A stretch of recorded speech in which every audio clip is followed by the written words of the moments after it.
नमस्कार, आप देख रहे हैं अपना बिहार और मैं हूं आपके साथ विभा उपाध्याय। आरा में दक्षिण बिहार ग्रामीण बैंक से 55 लाख रुपए की लूट की घटना को अंजाम दिया गया है। बैंक नवादा थाना क्षेत्र में है, जहां हथियारबंद अपराधी पहुंचते हैं। 55 लाख रुपए की लूट की घटना को दिन दहाड़े अंजाम दिया जाता है। पुलिस के हाथ हालांकि अब तक कोई सुराग नहीं लग सका है। मौके पर मौजूद लोगों के मुताबिक 3 अपराधी बैंक के अंदर घुसे थे, जबकि कुछ उनके साथी बाहर ही मौजूद थे। लूटपाट के दौरान बैंक के अंदर फायरिंग की घटना को भी अंजाम दिया गया, जिस वजह से ग्राहक भी बेहद दहशत में। 2 तस्वीरें आपके टीवी स्क्रीन पर। हथियार लिए हुए थे। किसको किसको आप लोग भी मारे हैं? आप लोग भी लोग मारा है सब अपराधी से? कितने लोग थे? आप लगा है कितने लोग थे? हथियार कितने लोग लिए हुए थे? हम 3 लोग देखे थे। 3 लोग हथियार लिए हुए थे। अंदर फायरिंग भी हुआ है? कितना राउंड? 3-4 फायरिंग किया था अंदर बैंक में। और सहयोगी हिमांशु हमारे साथ इस वक्त फोन लाइन पर जुड़ चुके हैं। हिमांशु, घटना के हुए भी काफी वक्त हो चुका, क्या अब कोई जानकारी पुलिस के हाथ लगी है? जी बिल्कुल विभा, मैं बता दूं कि घटनास्थल पर एसपी भोजपुर, एसपी, एएसपी सहित तमाम पुलिस पदाधिकारी जो है वो मौजूद हैं। अभी तक जो लुटेरे हैं उनका सीसीटीवी फुटेज पुलिस के हाथ लगा है, जिसके आधार पर पुलिस जो है वो लुटेरों के शिनाख्त में जुटी है। मैं बता दूं विभा कि तकरीबन 10 की संख्या में लुटेरे थे, जिनमें से 3 से 4 की संख्या में नकाबपोश लुटेरे जो थे वो बैंक के अंदर घुसे। उन्होंने 3 से 4 राउंड फायरिंग की। अभी जैसा कि जो ग्राहक है वो बाहर निकले तो उन्होंने ये सारी बातें बताई कि हिमांशु, सिक्योरिटी गार्ड को लेकर क्या जानकारी मिल रही है? सिक्योरिटी गार्ड की तैनाती यहाँ पर थी, अगर वो यहाँ पर मौजूद था उसके बाद क्या कुछ हुआ, कोई जानकारी आधिकारिक तौर पर? जी अभी तक आधिकारिक तौर पर कोई जानकारी नहीं दी जा रही है। भोजपुर एसपी भी मौके पर है, लेकिन बैंक के अंदर है। बैंक को अंदर से बंद कर दिया गया है और मीडिया को जाने की इजाजत नहीं है। कोई भी कुछ भी बोलने को तैयार नहीं है। चलिए हिमांशु, इस खबर पर नजर बनाए रखिए, आगे भी अपडेट लेंगे। फिलहाल तमाम जानकारी के लिए बहुत बहुत शुक्रिया। सासाराम में भी अपराधियों ने लूट की एक बड़ी वारदात को अंजाम दिया। पोल्ट्री फार्म कारोबारी से अपराधी 7,44,000 रुपए की लूट की घटना को अंजाम देकर फरार हो गए। भागलपुर के नौगछिया निवासी विपिन चौरसिया सासाराम में पोल्ट्री फार्म चलाते हैं। विपिन 7,44,000 रुपए लेकर बैंक जा रहे थे और तभी बाइक सवार अपराधियों ने पिस्टल दिखाकर उनकी बैग को छीना और फरार हो गए। सूचना मिलने के बाद पहुंची पुलिस इस मामले की जांच कर रही है। हम लोग संभल नहीं पाए, वह गोली सिगनेट दिखाना शुरू कर दी हम सब पे। हम लोग संभलते संभलते वह बैग लेके भाग गया। कितना पैसा था? 7,44,000। कहाँ से लेके आ रहे थे? शनिवार कंपनी के ऑफिस से आ रहे थे। बिहार में एक बार फिर पंचायत का तालिबानी फैसला सामने आया है। घटना पूर्णिया के धमदाहा की है, जहां एक महिला और पुरुष के बीच अवैध संबंधों के आरोप में पंचायत ने भरी सभा में न सिर्फ दोनों की बेरहमी से पिटाई की, बल्कि दोनों को जमीन पर थूक फेंकवाकर एक दूसरे से चटवाया गया। और इतने से भी इनका मन नहीं भरा तो 11,000 रुपए जुर्माने भी वसूले गए। समाज को शर्मसार कर देने वाला ये वीडियो वायरल हो रहा है। वहीं पीड़ित शख्स की दलील है कि वो अपने दोस्त के यहाँ मोबाइल चार्ज करने के लिए गया हुआ था और इसी दौरान ग्रामीणों ने उसे वहां पकड़ लिया और दोनों को बांध दिया गया। करीब 5 घंटे तक दोनों की पिटाई की जाती रही और इस दौरान पूरा समाज यहां तमाशा देखता रहा, तमाशबीन बनकर। पीड़ित शख्स ने मुखिया और सरपंच समेत 5 लोगों के खिलाफ रघुवंश नगर थाना ओपी में एफआईआर दर्ज कराया है, जिसके आधार पर पुलिस अब इस मामले की जांच में जुटी हुई है। अभी देखिए ये तोड़ दिया, महिला का भी यहाँ तोड़ दिया, ऐसा कोई बात नहीं। उसके बाद जो पंचायती बैठा करके 51,000 रुपया से जुर्माना भी शुरू किया, तो लास्ट में 11,000 रुपया जुर्माना भी लिया। उसका बाद जो है मारपीट भी, थूक भी फेंकवाया, थूक भी चटवाया। हमको हमारा थूक उसको चटवाया, हम उसका थूक हमको चटवाया। कितने लोगों पे एफआईआर हुआ है? कितने लोगों पे एफआईआर हुआ है? उसमें कुछ जनप्रतिनिधि और तो समाज को शर्मसार करने वाली ये तस्वीरें पूर्णिया से सामने आई। हालांकि अब पुलिस ये कह रही है कि कार्रवाई की जाएगी। तस्वीरें देखिए, ये शख्स ये कह रहा है कि दोस्त के घर पहुंचा हुआ था मोबाइल को चार्ज करने के लिए और इसी दौरान ग्रामीण इन्हें पकड़ लेते हैं, जमकर पिटाई की जाती है और आसपास आपको लोगों का हुजूम नजर आ रहा होगा, लेकिन किसी ने ये जानने की कोशिश नहीं की, इन्हें सुनने की कोशिश नहीं की, समझने की कोशिश नहीं की और दे दनादन इनकी पिटाई की जाती रही। सिर्फ आरोप लगाकर, और सभ्य समाज में इस तरह की घटना को कहीं से भी स्वीकार नहीं किया जा सकता है। तो भरी सभा में महिला और पुरुष की पिटाई देखिए। कानून को हाथ में लेने का अधिकार इन्हें किसने दिया, ये सवाल इनसे भी पूछा जाना चाहिए। हालांकि वीडियो वायरल होने के बाद अब पुलिस कार्रवाई जरूर करने की बात कर रही है। और चलिए आपको सीधे लिए चलते हैं जेएनयू छात्रों की तरफ से संसद मार्च की। लगातार सुबह से आपको तस्वीरें दिखा रहे हैं मैनुअल को लेकर के और साथ ही साथ बढ़े हुए फीस को लेकर के जेएनयू छात्रों का विरोध प्रदर्शन और संसद मार्च, जिसकी वजह से संसद और जेएनयू के बाहर धारा 144 लागू है।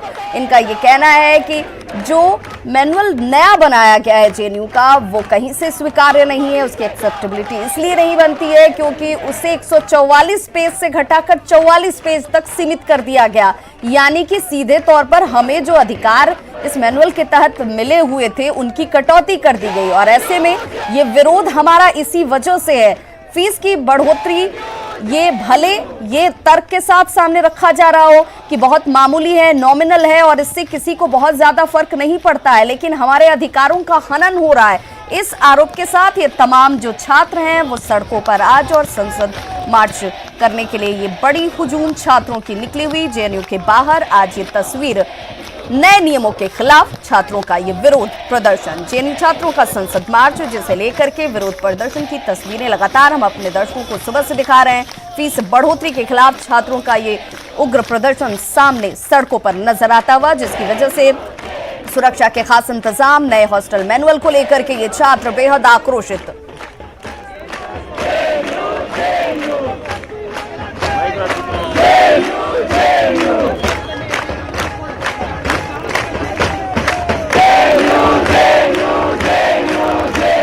तो ये छात्र आक्रोशित हैं, नाराजगी, गुस्सा इस वजह से कि जो नया मैनुअल हॉस्टल का बनाया गया है वो 44 पेजों का, और कहीं ना कहीं इसमें हमारे हक की हकमारी हो रही है। हमें जो अधिकार मिले हुए थे पहले, ये नया हॉस्टल मैनुअल जिसे 44 पेजों तक सीमित किया गया है वो 144 पेजों का था, यानी कि हमारे अधिकार उस तौर पर थे।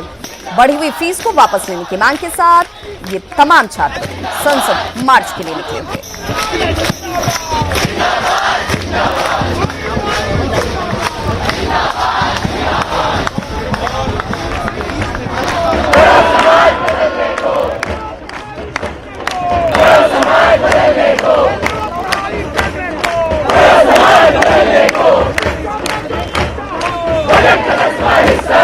वन टाइम में सिक्योरिटी फीस में बढ़ोतरी कर दी गई है। हर महीने मेंटेनेंस के लिए भी पैसे हमसे वसूले जाएंगे, हमें देने होंगे। और अगर इन तमाम चीजों को जोड़ दिया जाए तो उसको लेकर के हमारी ये जो रकम है फीस के तौर पर वो बढ़ जाती है।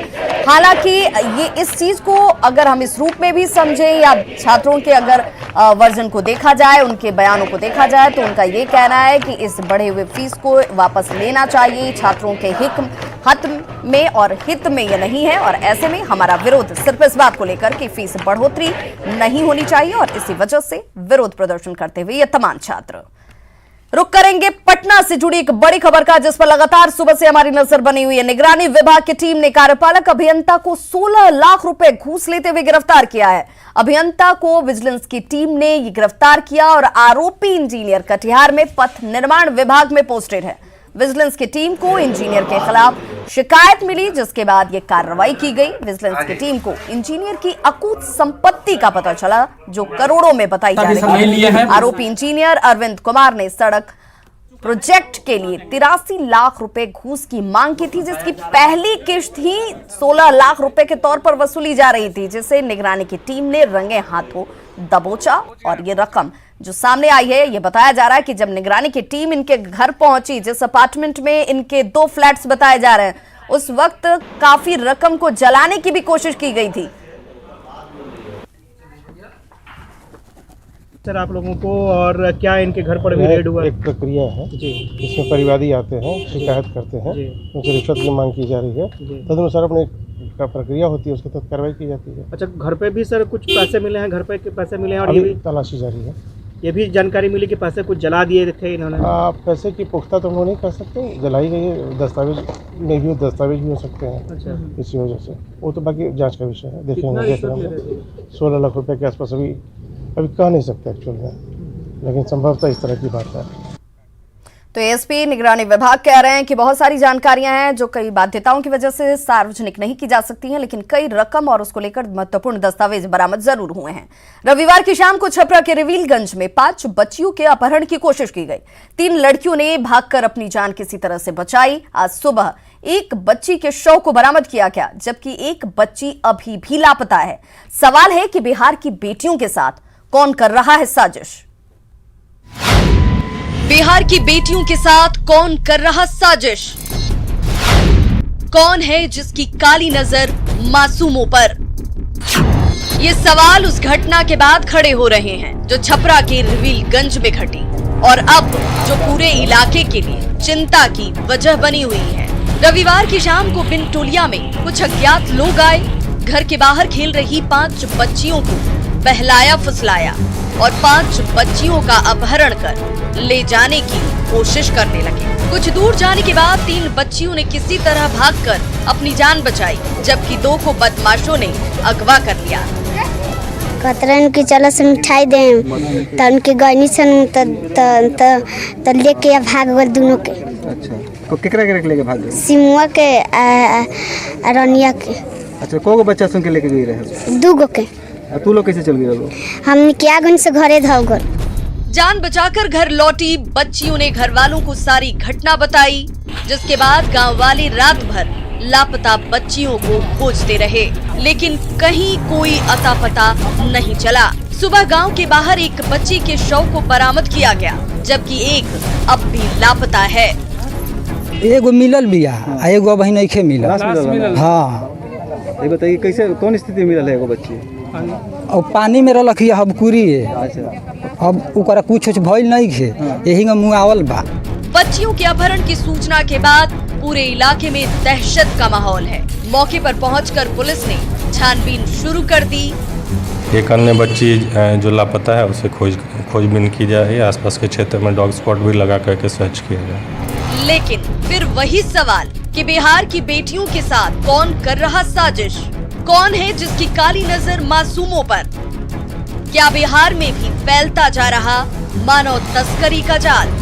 न्यूज़ 18 के लिए छपरा से संतोष गुप्ता की रिपोर्ट। खबर गोपालगंज से, जहां सड़क हादसे में 6 मासूमों की मौत हो गई। बरौली के सरैया में यह हादसा हुआ, जहां टाइल्स लदा ट्रक ट्रॉली पलटने से बच्चे इसकी चपेट में आ गए।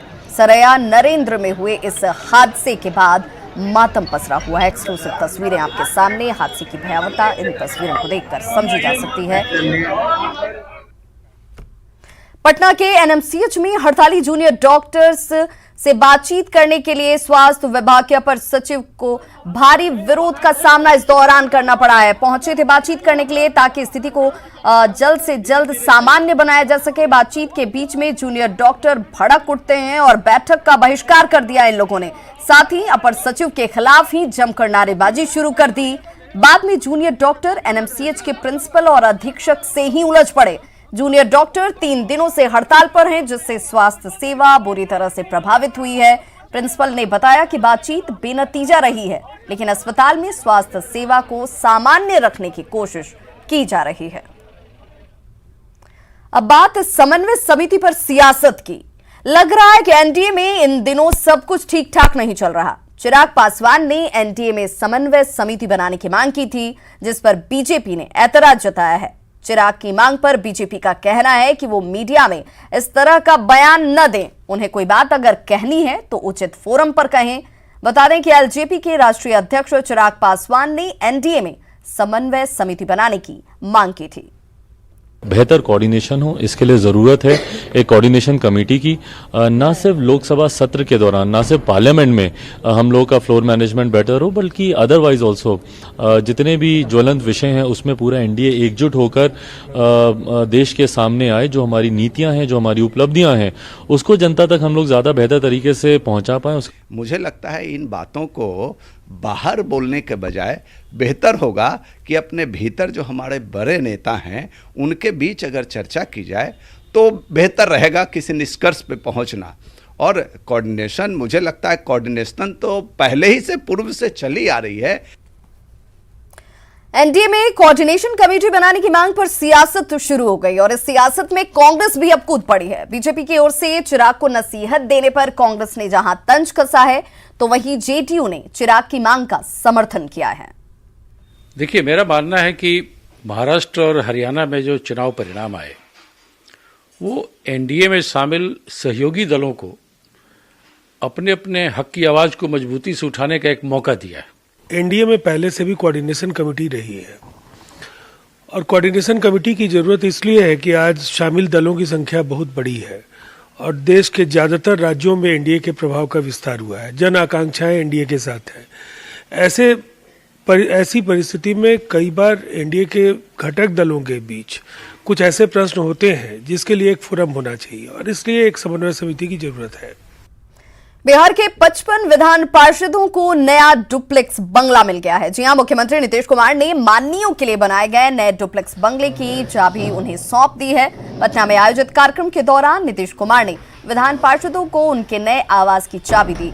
बंगले की चाबी मिलने पर जहां विधान पार्षद बेहद खुश हैं, वहीं सरकार भी राहत की सांस ले रही है। बंगले का जायजा लिया हमारे संवाददाता अमित सिंह ने। देर से आए लेकिन दुरुस्त आए। बिहार में विधान पार्षदों के लिए नीतीश सरकार ने तोहफे में, सौगात में बंगला दिया है। बंगला लंबे अरसे के बाद, काफ़ी इंतज़ार के बाद विधायक और एमएलसी, शुरुआत के दौर पर एमएलसी जो है बिहार के, उनको बंगला दिया गया है। 55 भवनों का आवंटन किया गया और एक ही आंगन में तमाम पार्टी के एमएलसी, चाहे प्रेमचंद मिश्रा साहब हो, देवेश ठाकुर साहब हो, पार्टियां कोई भी हो, लेकिन एक गलियारे में सब कुछ। क्या लगता है कि थोड़ा सा सामंजस्य बढ़ेगा, भाईचारा बढ़ेगा? नहीं, भाईचारा की कमी है कहाँ बिहार में? ऐसे भी बहुत भाईचारा है, लेकिन हाँ, मैंने अभी कहा कि विभिन्न पार्टियों के नेताओं के, विधायकों के, माननीय विधान पार्षदों के कार्यकर्ता भी आएंगे। अगल में दूसरे पार्टी का रहेगा तो उनमें भी मेल बढ़ेगा। स्वाभाविक, निश्चित रूप से सौहार्द बढ़ेगा। यही सामने देख लिए, दो लोग आमने सामने रहेंगे। अगर देखिए कई बार सदन के अंदर तीखे आरोप प्रत्यारोप हम लोग लगाते रहते हैं एक दूसरे के खिलाफ, सरकार के खिलाफ। सरकार के लोग हम लोग पर कुछ कमेंट्स करते रहते हैं, तो वहाँ जो कटुता बढ़ती है, कई बार सदन बाधित होता है। मेरा मानना है कि एक कैंपस में रहने से, एक कॉलोनी में रहने से, अगल बगल के लोग रहेंगे। अब मेरे बगल में एक तरफ बीजेपी है, जेडीयू के लोग रहेंगे, तो स्वाभाविक है कि अंडरस्टैंडिंग बनेगी। तो ये बंगला जो है 31 नंबर बंगला, प्रेमचंद मिश्रा जी कांग्रेस के एमएलसी, उनका ये बंगला है और बनकर तैयार है। बस गृह प्रवेश का इंतजार है। अच्छे दिन में करेंगे पूजा, शांति पूजा, सत्यनारायण की कथा करेंगे, तब आएंगे। आज तो अलॉटमेंट ही हुआ है। सरकार 10-15 दिन और समय लेगी, तो वो जब कंप्लीट हो जाएगा फिर हम लोग अच्छे मुहूर्त में शांति पूजा, सत्यनारायण की कथा करके परिवार सहित आगे। हाँ, मुख्यमंत्री नीतीश कुमार अभी भी भवन का अवलोकन करके निकले हैं और तमाम पार्षदों को भवन आवंटित भी किए हैं। उसमें से एक पार्षद प्रेमचंद मिश्रा जी जो बता रहे हैं और देवेश ठाकुर जी भी बता रहे थे कि किस तरीके से एक जो ये कॉलोनी है, जो पार्षदों की कॉलोनी है, इसमें एक अच्छा प्रेम, भाईचारा और सामंजस्य बैठ सकता है। तो पटना की हवा ही खराब नहीं है, पटना का पानी भी खराब है। अब जो रिपोर्ट आई है वो और भी चिंताजनक है। रिपोर्ट के मुताबिक पटना में गंगा नदी का जल नहाने लायक भी नहीं है। रिपोर्ट के मुताबिक पटना के गंगा जल में बैक्टीरिया और कॉलीफॉर्म की मात्रा ज्यादा है। अगर आप गंगा नदी में नहाने की सोच रहे हैं तो सावधान हो जाइए, क्योंकि आप दूषित जल में नहाकर बीमार पड़ सकते हैं। भारतीय मानक ब्यूरो के रिपोर्ट से खुलासा हुआ है कि राजधानी पटना का पानी पीने लायक नहीं है, यानी पानी दूषित है। यदि आप पीते हैं तो आप बीमार पड़ जाएंगे। यही जानने के लिए हम पहुंचे हैं गांधी घाट और यहाँ जानते हैं कि जो गंगा में स्नान करते हैं, जो गंगा जल घर ले जाते हैं, उन्हें पानी पर कितना यकीन है, यानी पानी शुद्ध है या फिर पानी दूषित है। लोगों से ही जानते हैं, चूँकि गंगा को लेकर कई बार सवाल भी खड़े हुए हैं। 2016 में पॉल्यूशन कंट्रोल बोर्ड ने एक रिपोर्ट जारी किया था जिसमें गंगा के पानी पर सवाल उठा था और कहा गया था कि गंगा का पानी दूषित है। हम लोगों से ही जानते हैं, क्या कहेंगे जिस तरह से आप लोग स्नान करते हैं, आस्था है मन में? ऐसा है कि पानी तो दूषित हो चुका है यहाँ का, गंगा का। ये बिना उबाले हुए ना पी सकते हैं, ना ऐसे तो पीने का कोई रीति नहीं है, बीमार आदमी पड़ जाएगा। ठीक है, स्नान में भी अभी ये पानी ये गमक दे रहा है, महक रहा है, स्मेल दे रहा है पानी। हाँ स्मेल दे रहा है। देखिए गंगा माँ तो एक आस्था का चीज़ है, पर लोग इसमें स्नान कर रहे हैं, पर शुद्ध नहीं है गंगा का पानी, पर लोग ही इसे गंदा कर रहे हैं। पब्लिक को ये जागरूक होना पड़ेगा कि इसके अंदर जो है पूजा की सामग्री नहीं फेंके। देखिए उसके लिए वहाँ पे गार्ड भी तैनात है, वो लोग मना करने के बावजूद भी लोग छुपा छुपा कर ला कर इसके अंदर डाल देते हैं। तो इसके लिए आम पब्लिक को जागरूक काफ़ी दुरुस्त होना पड़ेगा। ऐसे में लोगों को अब अलर्ट होने की जरूरत है, क्योंकि गंगा सिर्फ पवित्र ही नहीं रहे बल्कि उनकी आस्था जो है लगातार बरकरार भी रहे। कैमरामैन राहुल के साथ रजनीश कुमार, न्यूज़ 18 पटना। तो खबरों का सिलसिला लगातार जारी है, आप देखते रहिए न्यूज़ 18 बिहार झारखंड।